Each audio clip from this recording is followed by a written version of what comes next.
Ora viva, bom dia, sejam bem-vindos ao Espaço Jurídico com o Dr. Euclides Malenga.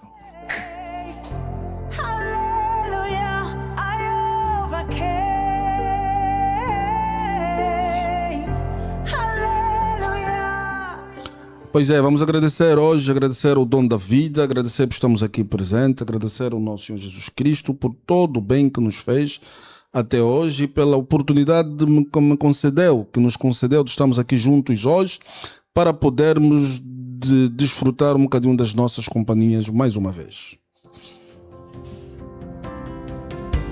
And because he lives, I live. Eu sou fã dessa música, eu gosto de música e esta música me traz uma serenidade, uma calma. A pessoa que escolheu como tema do meu programa, agradeço, vai aqui um grande abraço, dá aqui uma sensação de paz, de que estou bem com a vida, estou bem com Deus e aleluia. He won the victory. Hallelujah. Pois é, vamos então àquilo que é o nosso tema de hoje, fazer aqui um rescaldo daquele que foi o nosso tema na aula passada, ou seja, na edição passada, ou no programa passado, onde nós falamos sobre a dissolução do casamento, não é? Falamos também sobre a administração dos bens na vigência do casamento. Bom, falamos um bocadinho sobre aquilo que são as obrigações sobre o patrimônio que devem ser gerido em comum e quais são as administrações, o que é que pode ser administrado pelos dois, o que pode ser administrado por cada um, em que circunstâncias, que são nas circunstâncias em que o regime de casamento é em separação de bens e o regime de casamento é por comunhão de bens adquiridos, onde um pode gerir o seu patrimônio de forma individual e, na outras circunstâncias, deve gerir o patrimônio ou os seus bens de forma coletiva, ou seja, entre os dois. Mais adiante falamos sobre a dissolução do casamento, falamos que não se dissolve só o casamento, ou seja, o casamento não acaba só quando estamos diante do divórcio, existem outras modalidades de dissolução do casamento, nomeadamente pela morte ou pela presunção da morte, que são outros tipos de causas muito pouco conhecidas. E quando falamos então sobre a dissolução do casamento pela via do divórcio, mencionamos aqueles que são os dois principais, que é pelo mútuo acordo e pelo divórcio litigioso. Pelo mútuo acordo nós referenciamos que é quando as duas partes concordam mutuamente em se separar e que podem fazer pela via administrativa por meio das conservatórias ou pela via judicial quando a lei assim o exigir. E pela via litigiosa, que também deve ser pela via judicial, nós dissemos que ninguém é obrigado a ficar eternamente casado com ninguém, desde que sinta que os efeitos ou os fundamentos para o divórcio se justifiquem, pode um dos cônjuges requerer o divórcio sem depender da vontade ou aceitação de outro. Então foi sobre isso que nós falamos no tema passado. Como no tema passado falamos sobre os dois temas antigos, falamos sobre o casamento e como dissolver o casamento, que são os dois programas passados, hoje nós vamos falar sobre uma outra modalidade de união dos parceiros.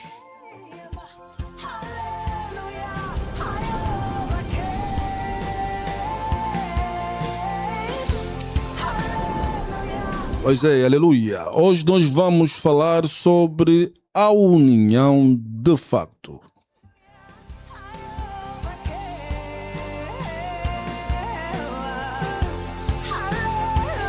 E sobre a união de facto, vamos falar também sobre as várias modalidades, as várias formas de como se pode consumar ou reconhecer a união de facto. Bom, a união de facto, sem mais delonga, está previsto no nosso Código de Família, à luz do artigo 112, que tem como conceito o seguinte: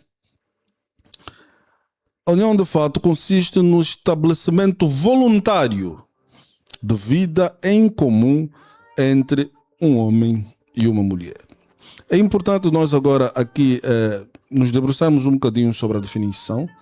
A definição fala consiste no estabelecimento voluntário. A voluntariedade acaba sendo um objeto, uma das características fundamentais, tanto para o casamento feito na conservatória, o casamento propriamente dito, como para a união de fato. Acaba sendo um pressuposto fundamental, porque a voluntariedade, aqui falando em miúdo, é as partes têm que querer.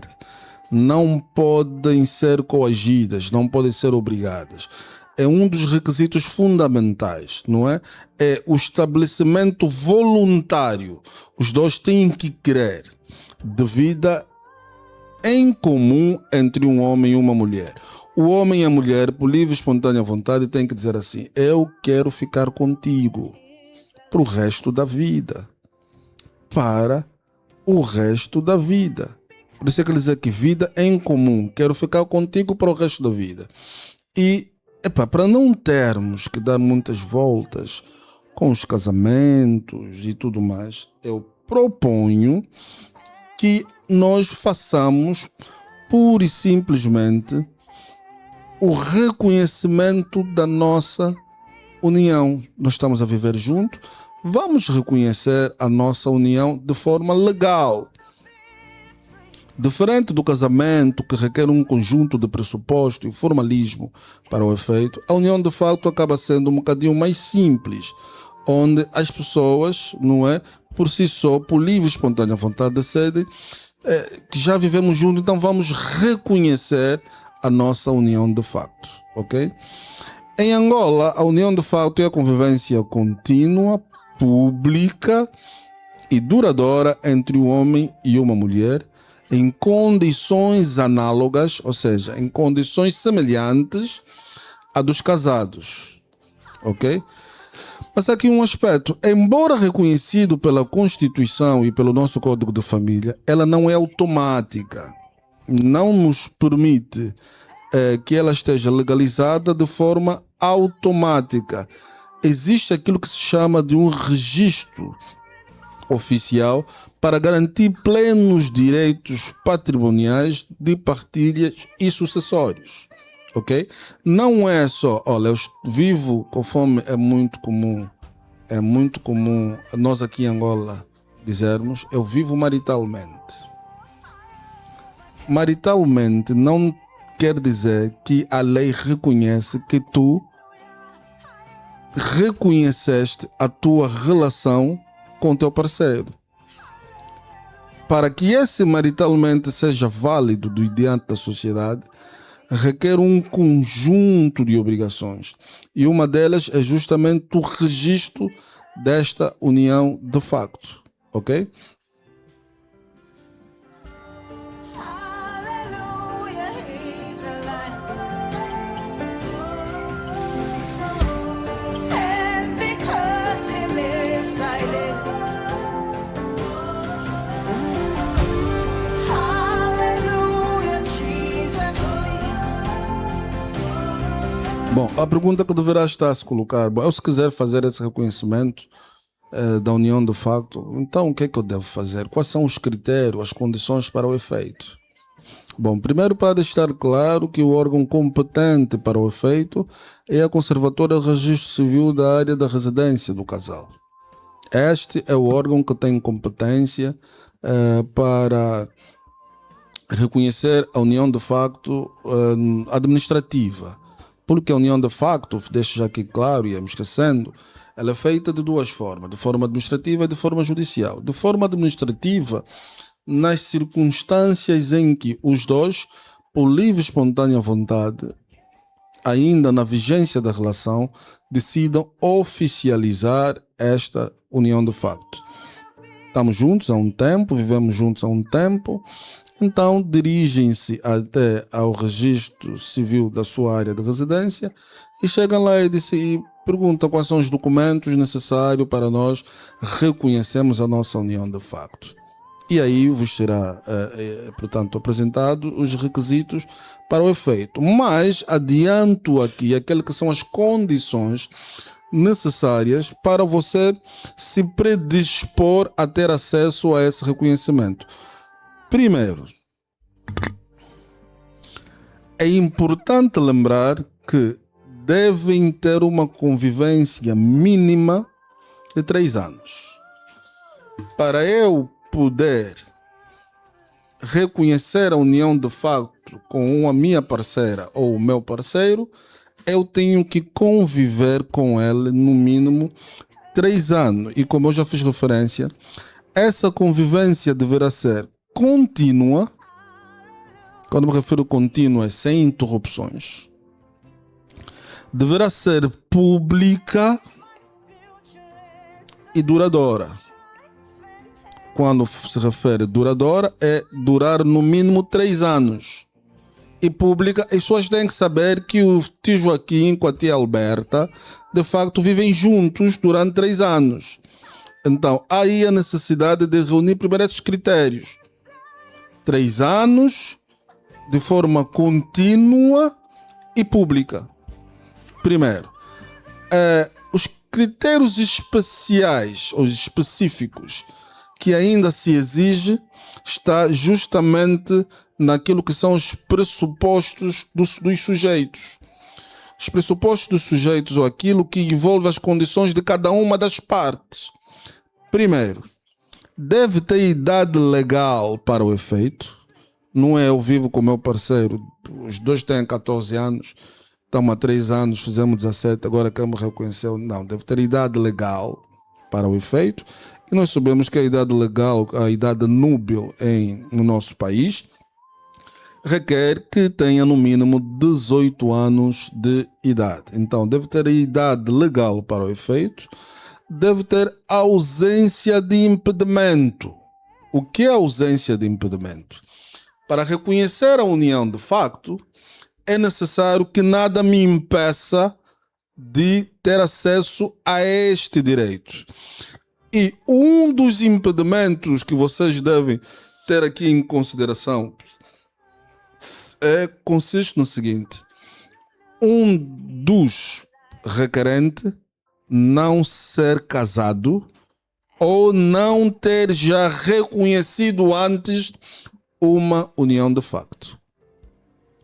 Nestas circunstâncias, não se permite que seja reconhecida aquela nova união de facto. Ou seja, se já é casado, já está nos registros de que é casado, não pode ser reconhecida a união de facto com uma outra parceira.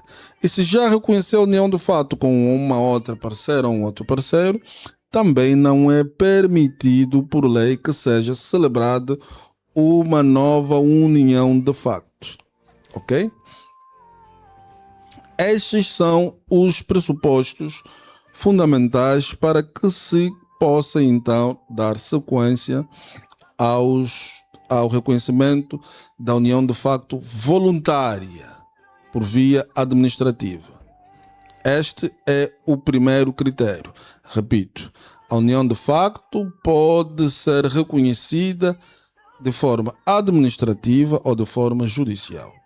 Administrativa, quando por livre e espontânea vontade as partes decidem reconhecer a união de ambos passado 3 anos, por meio da Conservatória do Registro Civil na sua área de residência.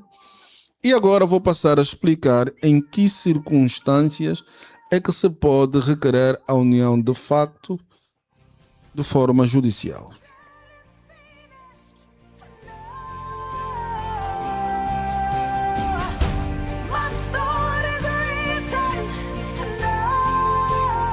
É música bonita. Eu gosto de ouvir. Bom, vamos passar então aqui a esclarecer em que circunstâncias é que podemos solicitar a união de facto por via judicial. Bom, a lei entende que possam haver 2 circunstâncias em que eu vivo há tempo suficiente para reconhecer a união de facto, mas por algum motivo não o faça. E dentro destas diversas circunstâncias que me fez não reconhecer a união de facto, após 5 ou 6 anos, ou mesmo 4, eu acabo me separando não vamos colocar o termo divórcio porque não se enquadra, porque não houve um casamento, mas eu acabo me separando do meu parceiro com o qual eu vivi mais de 3 anos sem reconhecer de forma oficial a união de facto.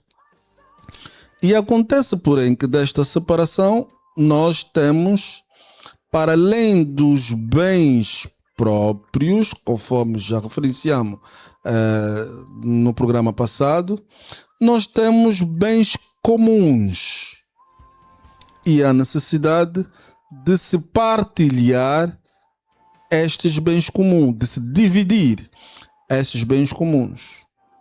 Então, para ninguém sair vitorioso ou vantajoso se não houver um acordo entre as partes, dizer, olha, estamos a nos separar, mas eu entrei na relação com isso, que é meu, tu entraste na relação com isso, nós compramos isso, então isso é teu, isso é meu, isso é teu. Se vocês não chegarem a esse acordo e haver litígio para a partilha do patrimônio, então uma das partes que estiver interessado poderá reconhecer a união de fato por ruptura. Por ruptura, por outras palavras, pela separação, pela ruptura da relação, pela separação da relação. Então, mediante requerimento, pode ir ao tribunal na sala de família e pedir o reconhecimento da união de fato por ruptura para efeito de partilha. Eu costumo aconselhar não só os meus clientes, mas os meus consultados, de que tem que ter muito cuidado com essa figura. A figura do reconhecimento da união de fato por ruptura, ao contrário do casamento, tem efeito retroativo. Ou seja, enquanto que no casamento o regime é de comunhão de bens adquiridos, que passa a ser vosso tudo aquilo que foi conseguido a partir do casamento. Quando é reconhecido a união de fato por ruptura, passa a ser dos dois e passa a ter o mesmo efeito jurídico como se de um casamento se tratasse, passa a ser dos dois tudo aquilo que foi conseguido desde o momento que se uniram. Então há aqui um efeito retroativo. Quer dizer que aquilo que tu pensavas que era teu só depois do momento que se uniram, passa a ser dos dois. Então é preciso ter muito cuidado com esta figura. E esta figura é importante por quê? Porque, por norma, a parte lesada ou a parte mais fraca é a mais lesada nesse tipo de conflito. Então o legislador entende que quando as pessoas viveram junto durante um determinado tempo e separaram-se, a pessoa vai se perguntar, mas eu já se separei, porque é que ela vai pedir ou ele vai pedir o reconhecimento de uma união de fato que já não existe? O objetivo é justamente isso, é o efeito retroativo. É voltar aos tempos para poder se achar uma solução que nenhuma das partes seja prejudicada. Então o efeito da união de fato por ruptura é retroativo, ou seja, para puxar na atualidade aquilo que seria um direito das pessoas se tivessem casados. Espero me estar a fazer entender. Então, quando o juiz concede ou aprova o reconhecimento da união de fato por ruptura, tudo aquilo que foi adquirido entre os dois, desde o momento que começaram a viver juntos, então é partilhado equitativamente. O objetivo é resolver mesmo este problema da partilha. É o objetivo fundamental. Ok? Então o juiz, quando entende que de facto viveram mais de 3 anos ininterruptamente, união de facto, ou seja, em convivência mútua de uma vida plena, o juiz entende que houve ali de forma indireta uma relação de convívio que se assemelha ao do casamento. Então, dá às partes os direitos como se de um casamento se tratasse. Então, a partilha será equitativa. É para esse efeito, para quem não sabe, fica a saber que é possível, sim, se viveu mais de 3 anos com alguém, é possível, sim, requerer o reconhecimento da união de fato por ruptura para efeito de partilhas. É possível, sim. Então, essa é a primeira circunstância que faz com que a união de facto seja reconhecida por via judicial, ou seja, pelos tribunais, ok? Vamos então passar ao segundo motivo, que é um motivo um bocadinho, na minha opinião, mais justa, é um motivo, na minha opinião, mais solidária, que é justamente o reconhecimento da união de facto por morte. Bom, a pergunta que deverão estar a se fazer mais uma vez é: mas ele já morreu, a relação já acabou, por que que eu vou reconhecer mais esta união de facto? Antes de responder a esta pergunta, deixar claro para quem só entrou agora na nossa antena, está a ouvir o Espaço Jurídico com o Dr. Euclides Malengue na rádio Boa Nova. Se quiser entrar em contato conosco, tirar algumas dúvidas, faça o favor de o fazer por meio do nosso WhatsApp, através do terminal 938 70 15 19. Repito, 938 70 15 19, e poderá tirar eventuais dúvidas para esse que eu considero um tema muito abrangente e de extrema importância para a sociedade não só.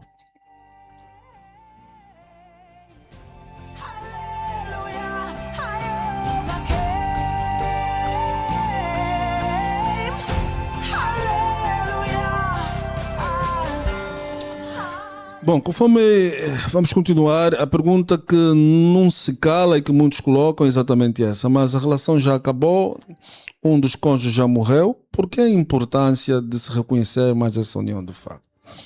Bom, atenção que essa união de fato que eu vou fazer referência também é uma das que só pode ser feita mediante tribunal, que é o reconhecimento da união de fato por morte. Acontece nas circunstâncias em que o casal vive de acordo com todos os requisitos que foi já mencionado aqui anteriormente, uma relação que durou durante muito ano, mais de 3 anos, era contínua, sem interrupção, e viveram 7, 5, 8, 20, quiçá 22 anos, não é? E de repente uma das partes da relação acaba falecendo. Bom, qual é a importância ou em que circunstância é que se reconhece a união de facto por morte? Maior parte das vezes é por conta dos benefícios que o parceiro falecido deverá deixar a favor do parceiro vivo. Ou seja, nas circunstâncias em que, por exemplo, eu viva mais de 15 anos com o meu parceiro e esse parceiro faleça, e é um conjunto de direitos sucessórios e não só, por exemplo, de direitos laborais, eu não terei direito na qualidade de parceiro vivo pelo fato de não ter contraído matrimônio, não ter casado com a outra parte. Direitos esses que só são transmitidos por via daqueles que casaram oficialmente na sociedade. O que eu quero dizer é o seguinte: se por acaso, vamos lá dar aqui um exemplo, eu trabalho no Banco Nacional de Angola, e eu, portanto, faço as minhas contribuições na Segurança Social. Quando eu falecer, a minha esposa, se não for casada, com certeza que não lhe será reconhecido o conjunto de direitos que eu, na qualidade de falecido, teria, que a minha esposa teria em benefício de eu ter falecido, digamos benefício, mas pronto, em detrimento de eu ter falecido, como são, por exemplo, 6 meses, os direitos da segurança social, portanto, ter acesso às suas contas bancárias, os seus negócios e por aí fora. Eu não terei acesso a isso tudo porque são direitos que que o seu parceiro teria se fosse casado. Então o juiz, o legislador entendeu aqui que aqui há uma lacuna, que a pessoa que está em vida não pode sair prejudicado por causa da inobservância desse pequeno detalhe enquanto o falecido estava em vida.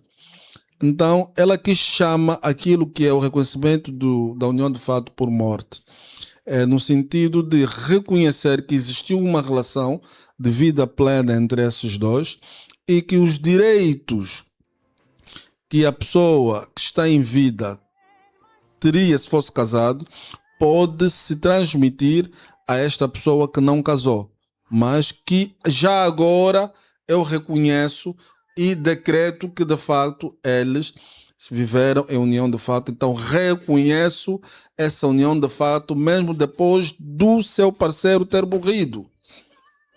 Com este reconhecimento judicial, com esse documento oficial, eu pratico atos subsequentes na qual eu tenho direito em detrimento do falecimento do meu parceiro. Entre eles está, por exemplo, herança, direitos e créditos laborais, contribuições na segurança social e demais situações que poderão favorecer a pessoa ou o cônjuge sobrevivo. Por exemplo, acesso às contas bancárias e outros direitos. Por exemplo, gestão dos empreendimentos deixados pelo falecido ou pela falecida. Então, esse documento que eu disse e repito é, na minha opinião, dos mais justos. Na minha opinião, dos mais adequados à nossa realidade. Porque a nossa realidade é, por si só, apologista. Diria que apologista poderia ser um termo muito, muito pesado, mas é por si só, ela por si só alberga muitas situações de famílias que vivem há muito tempo sem o reconhecimento legal da relação, pelo via da união de fato, ou o casamento propriamente dito. As pessoas vivem por mais de 4, 5, 6, 7, muitas das vezes 20 anos, sem o reconhecimento da união de fato. Então, esta figura, que é o reconhecimento da união de fato por morte, acaba dando algum ar de respiro, algum ar de suspiro àqueles que não têm a sua situação regularizada da união de fato, ou por eventualmente não tenha casado, mas que viveu durante anos consecutivos com essa mesma pessoa e que seja provado mediante prova e testemunhal e não só. Então essas pessoas acabam adquirindo esse direito, ok? Então é nessas circunstâncias. Repito, poderá fazer pergunta no nosso WhatsApp através do número 938 70 15 19. O tema que estamos a ser aqui abordado é o reconhecimento da união de facto.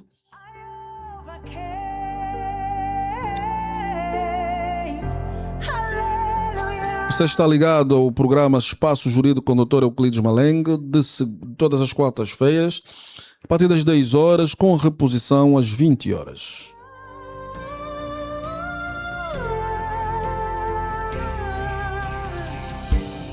Hallelujah, He's alive.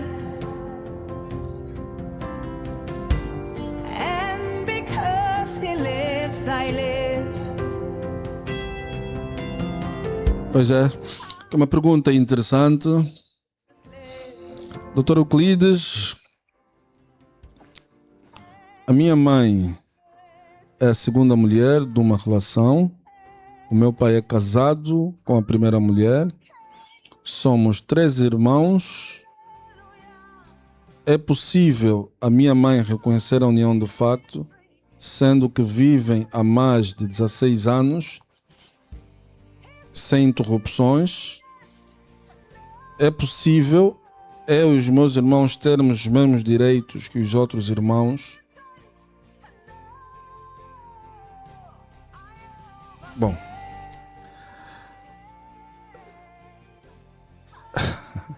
essa é a pergunta que todos se colocam, não é? É a pergunta, digamos que, a pergunta sensível desses casos de união de facto, não é? Bom, eu vou fazer questão de responder com a máxima transparência possível daquilo que são os meus conhecimentos legais, mas é importante dizer o seguinte: eu, quando fazia aqui referência sobre o reconhecimento da união de facto, falava sobre uma das condições subjetivas, uma das condições que cada indivíduo por si só devia observar. Eu falei sobre a ausência de impedimento. Não se pode reconhecer uma união de facto havendo ausência, havendo impedimento. Tem que ter ausência de impedimento. E eu referia que os impedimentos que nós temos que levar aqui em consideração, não é? É justamente o fato de um dos parceiros já ter contraído o casamento, ou já tenha adquirido ou reconhecido a união de fato com uma outra parceira. Com base nisso, eu vou responder a tua pergunta. Vou dizer que enquanto teu pai for de facto casado com a primeira mulher, e apesar dela estar há 16 anos com a tua mãe, não é?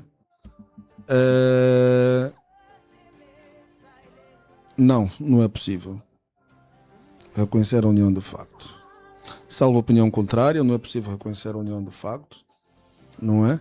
Mas casos há em que, no caso de falecimento do teu pai, por exemplo, a casada muitas das vezes vai atrás do patrimônio que o cônjuge morto contraiu com a não casada. Se constituíram alguns negócios juntos, compraram algumas viaturas. Muitas das vezes, quando o esposo falece, a casada, por norma, vai atrás daquele patrimônio, não é? Ali é que eu posso dizer que é discutível. É discutível por quê? Porque aquilo acaba sendo um patrimônio comum do falecido e da não casada. E pelo fato de ser um patrimônio comum, há um conjunto de interesses que devem ser acauteladas. Primeiro pelo facto da não casada ter 50% do direito sobre esse patrimônio e pelo fato dos filhos delas também serem herdeiros. Então, a não casada não pode colocar mão, porque quem tem que colocar mão são os filhos. A não ser que os filhos são menores, ela tenta agir em interesse dos menores. Mas ainda assim, o direito dela não é absoluto. É discutível. E muitas das vezes depende da livre apreciação que o juiz vai ter em relação ao caso específico. Mas disse e perguntou e muito bem se ainda assim tem direito sobre o patrimônio do pai. Tem.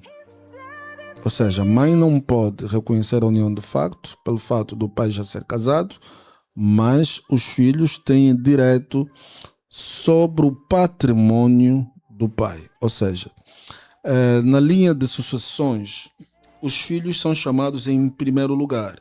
Quando alguém falece, na linha de sucessões ou na linha sucessiva, tá, depois dessa pessoa falecer, quem herda em primeiro lugar são os filhos. Depois dos filhos, se não tiver filhos, quem herda são os pais do falecido. Se os pais não tiverem em vida, quem herda são os irmãos do falecido. E na ausência dos irmãos, os sobrinhos. Na ausência dos sobrinhos, netos dos irmãos. Só depois é que aparece o parceiro ou a parceira. Então, para ver-se que nestas circunstâncias, em caso de partida do papá, vocês têm direito àquilo que são a herança deixada pelo pai, da mesma forma que têm direito os filhos com a mulher casada. Não pelo fato de vossa mãe não ter casado com vosso pai, que vocês têm direito a menos. Vocês têm direito a uma cota igual. Vamos lá supor que o papá faleceu e deixou empresas, não é? Que vocês se calhar nem se beneficiavam quando o papá estava em vida. Só beneficiava aquela família. E quando o papá falece, vocês têm direitos sobre aquelas empresas que o papá deixou. Então, para dizer que o papá não pode reconhecer a união de fato com a mamã, porque já é casado com a primeira mulher, mas vocês, filhos, têm direitos como os filhos da primeira mulher que já é casada.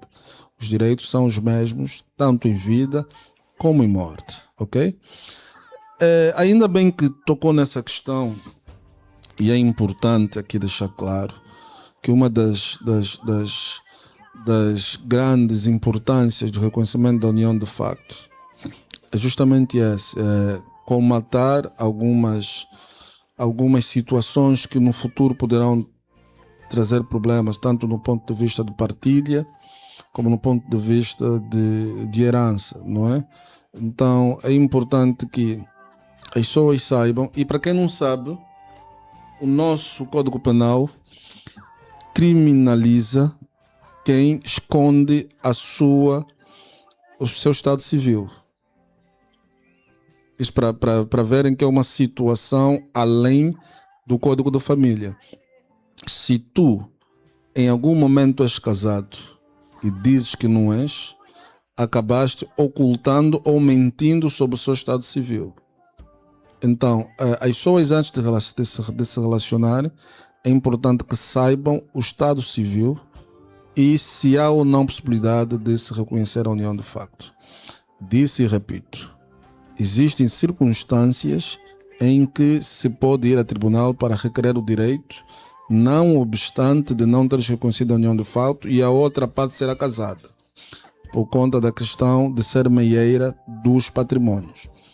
Mas é importante frisar que a união de facto não se sobrepõe ao casamento. Isto é um fato. O casamento tem maior respaldo jurídico do que a união de facto. Mas, atenção, se reconheceste a união de facto, já não podes casar. Porque os efeitos jurídicos da união de facto são equivalentes ao efeito jurídico do casamento. Tanto o reconhecimento como uma outra celebração não te dá o direito de fazê-lo duas vezes. Não podes reconhecer a união de facto duas vezes e não podes te casar duas vezes, correndo o risco de cometer o crime de bigamia ou poligamia. Ok? Bom, espero ter satisfeito a dúvida da minha querida rádio ouvinte.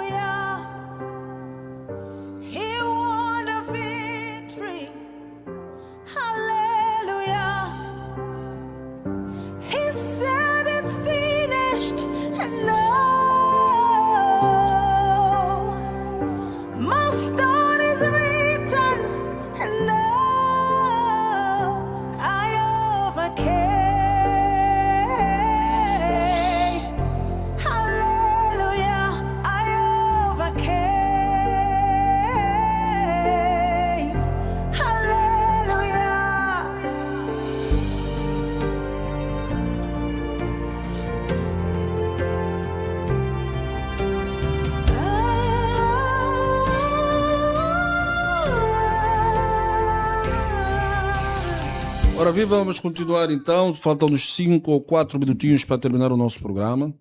Há aqui 3 artigos que eu faço questão de ler, tendo em conta a sua importância e tendo em conta a sua aplicabilidade para aqueles que queiram fazer o reconhecimento da união de facto um dia desses. De lembrar que o reconhecimento da união de facto pode ser feito por via administrativa, que é por meio do registro civil mais próximo da sua residência, ou então, nesse caso, quando as duas partes decidam estão vivos e ainda estão na vigência desse relacionamento, ou então pode ser feito por por uma via um bocadinho mais difícil, digamos assim, que é pela via judicial, que é na circunstância em que se quer fazer o reconhecimento da união de fato por ruptura, ou quando as pessoas se separam, ou por morte, quando um dos cônjuges ou um dos casados faleça.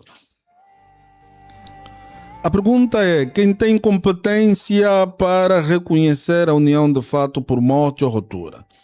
Tem competência para reconhecer a união de fato por morte ou ruptura, não é? Os tribunais é o único órgão que tem competência para o efeito. Isso está estipulado no artigo 122, que diz o seguinte: competências, a união de fato, no caso de morte de um dos cônjuges ou de ruptura da união, deverá ser reconhecida pelo tribunal. E a pergunta é: quem tem legitimidade? Quem deve pedir o reconhecimento? O artigo número 123 do mesmo Código de Família é claro e é inequívoco sobre esse aspecto. Tem legitimidade para intentar e prosseguir na ação de reconhecimento de união de fato, tanto por ruptura como por morte, o interessado ou o seu representante legal em caso de incapacidade. Ou seja, o interessado me refiro a um dos cônjuges, ou se não puder ir por algum motivo, ou porque tem alguma debilidade física, ou porque está ausente, pode indicar alguém por meio de procuração para que essa pessoa faça por ela. E ainda a linha B, que eu acho que é importante aqui passar essa informação: podem também os herdeiros do interessado em caso de morte deste. Vamos lá supor que é meu interesse como filho que a relação do meu pai e a minha mãe seja reconhecida por união de facto, mas a minha mãe já faleceu. Então, eu, na qualidade de filho, posso e tenho legitimidade para reconhecer a união de fato do meu pai e da minha mãe, dependendo dos meus interesses. Ok? Uma circunstância específica, por exemplo, a mãe faleceu, a mãe deixou muito patrimônio, mas era casado com o pai. Ou seja, vivia com o pai. E o pai, por sua vez, com o falecimento da mãe, pega todo o patrimônio da mãe e esbanja, fazendo de vocês meros assistentes sem direito a qualquer parte da herança da mãe, dizendo: era minha mulher, a casa é minha, tudo que a minha mulher deixou é meu. Se achas que tens interesse na partilha legal e justa, podes reconhecer ou solicitar o reconhecimento da união de fato por morte da tua mãe. Pode, sim, senhora.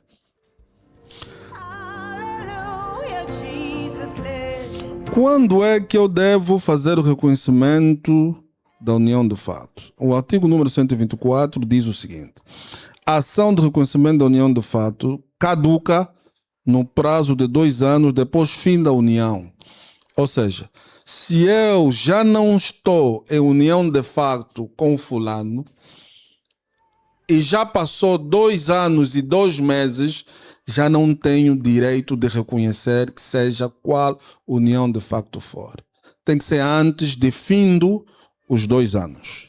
Antes de terminarem os 2 anos, eu tenho o direito de solicitar ou requerer o reconhecimento da união de factos.